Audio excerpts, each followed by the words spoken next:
जय श्री हरि। एक ऐसा मंत्र जिसे स्वयं भगवान ने सबसे गोपनीय कहा।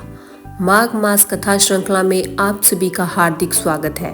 यह पवित्र माघ मास की दिव्य वेला है, जहां प्रत्येक प्रातःकाल हमारे जीवन में आध्यात्मिक साधना को सुदृढ़ करने का स्वर्णिम अवसर लेकर आता है। यह वह समय है जिसमें किया गया प्रातःकालीन स्नान, दान और भगवान श्री हरि का नाम जप मनुष्य को सर्वोच्च सिद्धि प्रदान कर सकता है। इसी पावन अवसर पर हम माघ मास से जुड़ी हुई पुरानी कथाओं का श्रवण कर रहे हैं। तो आइए इस पुण्यमय कथा यात्रा को आगे बढ़ाते हैं और आज की माघ मास कथा का आरंभ करते हैं। पिछली कड़ी में आपने सुना था कि किस प्रकार राजा दिलीप ने महर्षि वशिष्ठ से प्रश्न किया, हे गुरुदेव, समस्त देवताओं में वह कौन सा देवता है जो मोक्ष प्रदान करने में सर्वश्रेष्ठ है।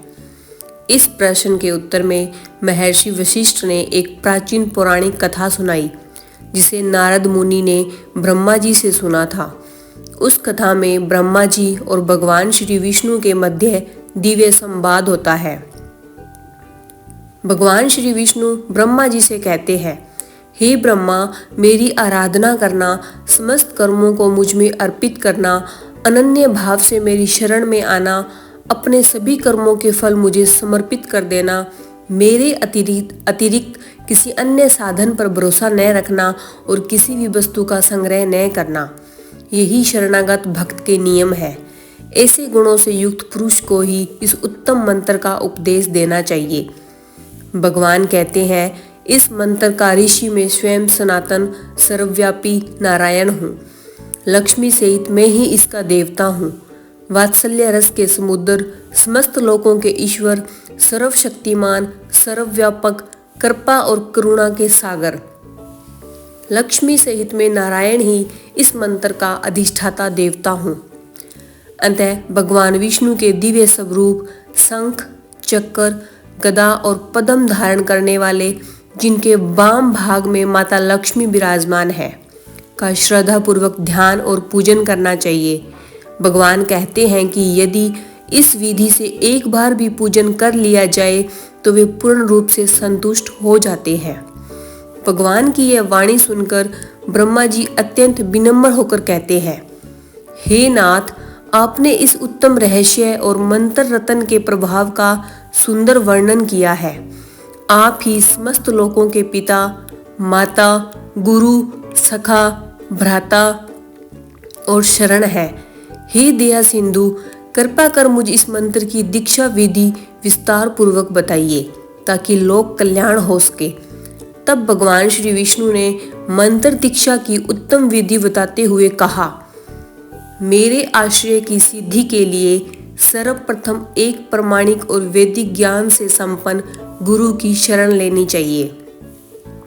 गुरु ऐसा हो जो मेरा भक्त हो, द्वेष रहित हो, मंत्र का ज्ञाता हो, पवित्र आचरण वाला हो, ब्रह्मा विद्या में निपुण हो और केवल मेरे भजन को ही साधन माने। जो अपने आचरण से शिक्षा दे वही सच्चा आचार्य कहलाता है, और जो गुरु के अनुशासन में रहकर आज्ञा पालन करे वही शिष्य कहलाता है। ऐसे शुद्ध शिष्य को विधि पूर्वक उत्तम मंत्र रत्न का उपदेश देना चाहिए। महर्षि वशिष्ठ आगे कहते हैं, इस प्रकार ब्रह्मा जी ने इस मंत्र का उपदेश मुझे और नारद मुनि को दिया। तत्पश्चात नारद मुनि ने नैमिषारण्य में शौनक आदि ऋषियों को इसका उपदेश दिया। लक्ष्मी नारायण मंत्र परम गोपनीय और सर्वोच्च है। इनसे श्रेष्ठ न कोई मंत्र है, न कोई धर्म। फिर माघ मास का महात्म्य बताते हुए महर्षि वशिष्ठ कहते हैं, हे राजन, माघ मास में किया गया स्नान समस्त पापों का नाश करने वाला है। जैसे एक छोटी सी चिंगारी लकड़ी के बड़े ढेर को भस्म कर देती है, वैसे ही माघ स्नान बड़े से बड़े पापों का नाश कर देता है। इसी क्रम में वे गंधर्व कन्याओं की कथा सुनाते हैं। 5 गंधर्व कन्याएं प्रमोदिनी, सुशीला, सुस्वरा, सुतारा और चंद्रिका एक बार माघ मास में वन विहार करते हुए एक पवित्र सरोवर पर पहुंची। वहां उन्होंने स्नान किया, देवी पार्वती की प्रतिमा बनाकर पूजन किया और नृत्य गान करने लगी। उसी सरोवर के समीप ऋषि वेदनिधि का आश्रम था। उनके पुत्र अग्निमेय जो परम ब्रह्मचारी थे, संयोगवश वहां स्नान के लिए आ गए।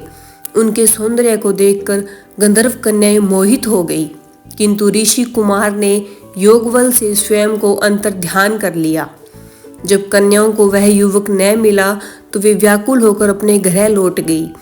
उनके मुख पर विषाद देखकर माताओं ने कारण पूछा और हे भक्तजनों, उन गंधर्व कन्याओं के साथ आगे क्या हुआ, उन्हें श्राप कैसे मिला और माघ मास ने उनका उद्धार कैसे किया, यह सब हम जानेंगे माघ मास कथा श्रृंखला की अगली कड़ी में, कल प्रातःकाल आपके अपने चैनल कथा कहानी 13 पर। जय श्री हरि।